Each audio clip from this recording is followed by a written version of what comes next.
सोया है चौकीदार, कहाँ सोया है चौकीदार।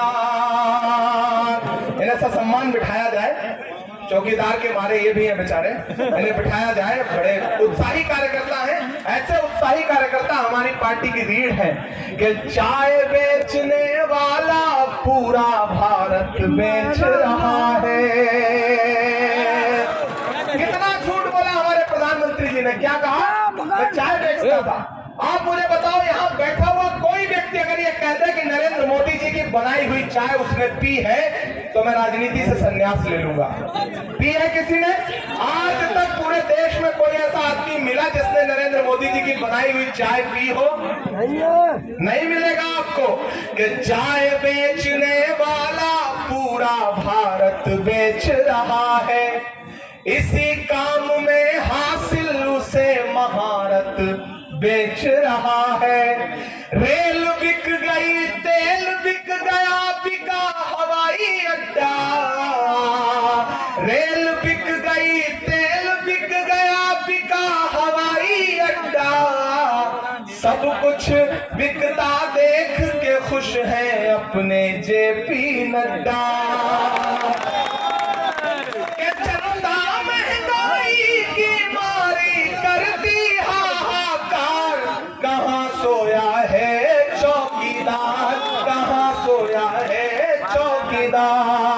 इन्हें बिठा लीजिए और इन्हें उसी तरह चुप करा दीजिए जैसे अडवाणी जी आजकल चुप हो गए हैं, बिल्कुल नहीं बोलते हैं, बिल्कुल शांत उसी तरह बैठे रहिए। आप सारे लोग बहुत देर से इस कार्यक्रम में बैठे हैं, मैं जानता हूं आपने बहुत सारे भाषण सुने हैं, तो आप सारे लोग ऊब भी गए होंगे। मैं जानता हूं कि आप धूप में बैठे हैं, देखिए मुझे भी पसीना आ रहा है और आप भी धूप में बैठे हैं। मैंने शुरू में ही कह दिया कि मोहब्बत को निभाने में पसीना छूट जाता है।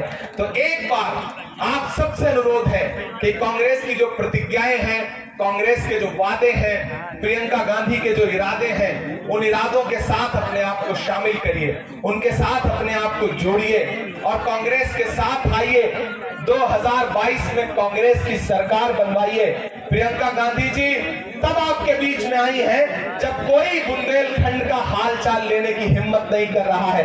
ऐसे समय में भी प्रियंका गांधी जी ने आकर के आपके आंसू पोंछे हैं और जब उन्होंने आपके आंसू पोंछे हैं तो आपका भी फर्ज बनता है कि प्रियंका जी के हाथों को मजबूत करिए, क्योंकि कोई नेता अगर आपकी लड़ाई लड़ रहा है और आप चुप रह गए, आपने साहस नहीं दिखाया किसी डर की वजह से या फिर किन्हीं तमाम और बाकी दलों में जुड़े रहने की वजह से, तो आपका नुकसान होगा। एक बड़ा नेता, एक बड़ी पार्टी जो आपके बीच में आकर के आपके आंसू पोंछना चाहती है, उसके साथ आपको खड़ा होना पड़ेगा।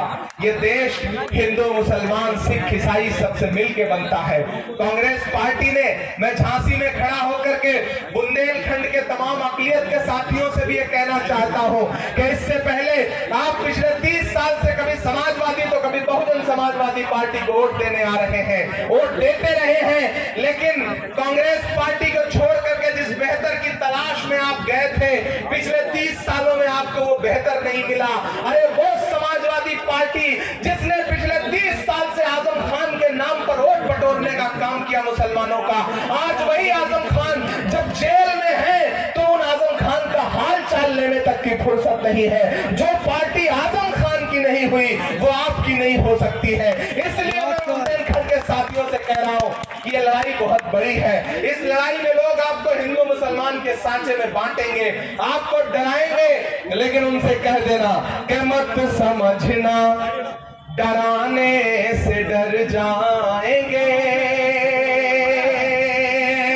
राहुल खड़े हैं, राहुल राय जी, राहुल सिजारिया जी, दोनों लोग, मुझे याद है राहुल जी उस समय एनएसयूआई के प्रदेश अध्यक्ष हुआ करते थे 2008 में, तब मैं विश्वविद्यालय में पढ़ता था। तो इन लोगों ने एक वाद विवाद प्रतियोगिता आयोजित की थी, तो मैं बताओ छात्र उसमें भाग लेने के लिए आया था। प्रदेश स्तर की प्रतियोगिता थी, 11,000 रुपए का पुरस्कार था और मैं उसका विजेता था, तो मुझे 11,000 रुपए पुरस्कार मिले थे उस समय। तो इन लोगों से मेरा उस समय का संबंध है, एनएसयूआई के साथियों से उस समय का संबंध है। इसीलिए मैं लोगों से कहता हूं कि मुझे देश के साथ खड़ा होना है, मैं इसलिए कांग्रेस के साथ खड़ा हुआ हूं। मेरा फर्ज बनता है कि इस देश को वो ताकतें जो बांटना चाहती हैं, हम उनके आगे अपना सीना खोल के खड़े हो जाएंगे और लोगों से ये कहेंगे, ऐसी सरकारों से ये कहेंगे, ऐसी तानाशाह सरकारों से ये कहेंगे कि मत समझना डराने से डर जाएंगे। एक मुख्यमंत्री जिस भाषा में उत्तर प्रदेश की आवाम से खिताब करता है, वो भाषा एक संवैधानिक पद पे बैठे हुए व्यक्ति की नहीं है। इसलिए मैं कह रहा हूं कि मत समझना डराने से डर जाएंगे, अब के सारी हदों से गुजर जाएंगे। मत समझना डराने से डर जाएंगे, अब के सारी हदों से गुजर जाएंगे। और हम कांग्रेसी हैं, हमें मौत के नाम का खौफ देता है क्यों? मौत के नाम का खौफ देता है क्यों? मौत जिस रोज आएगी मर जाएंगे। मत समझना डराने से डर जाएंगे, अब के सारी हदों से गुजर जाएंगे। कि हिंद के नौजवानों के दुश्मन हो तुम। आपने लखनऊ में जाके जब रोजगार मांगा तो बदले में आपकी पीठ पर लाठियां मिली, नौकरी नहीं मिली। यही हुआ है पिछले 4.5 साल में कि हिंद के नौजवानों के दुश्मन हो तुम, आरती और अजानों के दुश्मन हो तुम, आरती और अजानों के दुश्मन हो तुम। पहले तो हिंदू मुस्लिम के दुश्मन थे, पर आजकल तो किसानों के दुश्मन हो तुम। के अन्नदाता से उलझे हैं इस बार ये। तैयार रहना, अगर आपकी हिम्मत की लाइन हो तो मुझे सुन के बताना कि अन्नदाता से उलझे हैं इस बार ये। मोदी शाह सब सुधर जाएंगे, डराने से डर जाएंगे, अब के सारी हदों से गुजर जाएंगे। धन्यवाद, बहुत धन्यवाद।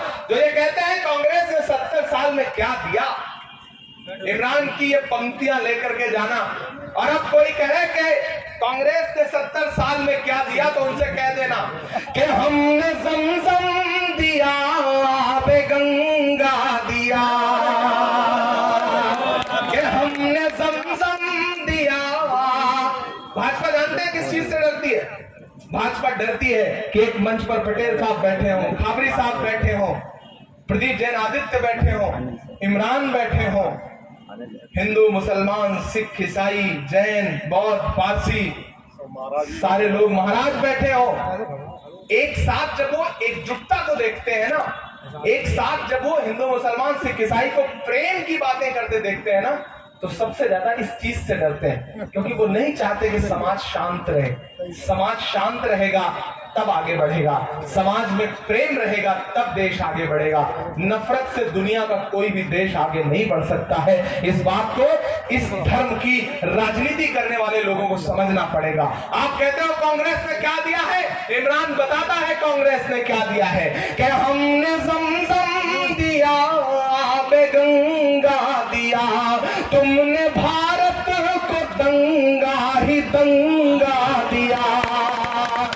और अगली जो 2 पंक्तियां हैं, ये लहराता हुआ कांग्रेस पार्टी का झंडा आप सारे लोग देख रहे हैं। यहां से वहां तक जो लोग बड़े शांत होकर बैठे हैं, आप कांग्रेसी हैं, सच्चे कांग्रेसी हैं तो तैयार रहिएगा। आपके रगों में जो लहू है उसमें उबाल आए तो मुझे बताना कि इमरान सच बोल रहा था कि हमने ज़मज़म दिया, आबे गंगा दिया, तुमने भारत को दंगा ही दंगा दिया, तुमने एक रंग के ख्वाब देखे मगर तुम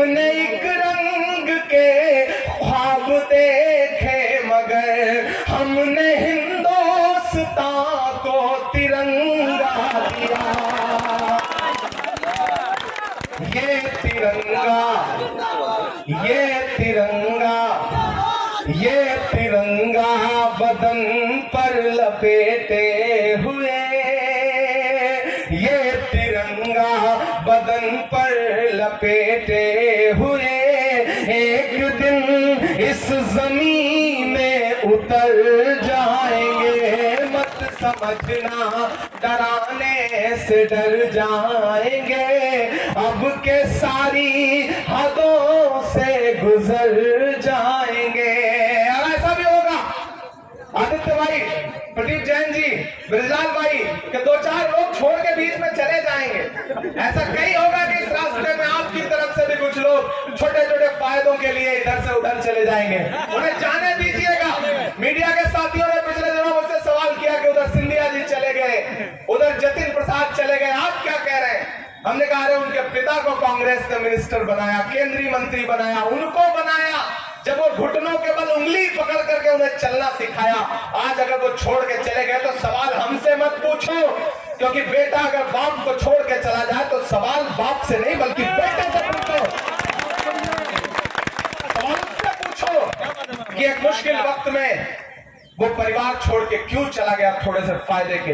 और जो चाह रहे उन्हें जाने दो, कांटे गुल के साथ नहीं चल सकते हैं, कांटे गुल के साथ नहीं चल सकते हैं, बुज़दिल खुल के साथ नहीं चल सकते हैं। अरे रास्ते में जो छोड़ गया उसे जाने दो, सब राहुल के साथ नहीं चल सकते हैं। नए लोग बनेंगे, नया काफिला बनेगा, यात्राएं चलेंगी, प्रतिज्ञाएं करेंगे, एक नई कांग्रेस खड़ी करेंगे। उत्तर प्रदेश में 2022 में आने वाले दिनों में बिना कांग्रेस पार्टी की कोई सरकार नहीं बनेगी, ये वादा है और ये दावा भी है। बहुत शुक्रिया, बहुत धन्यवाद।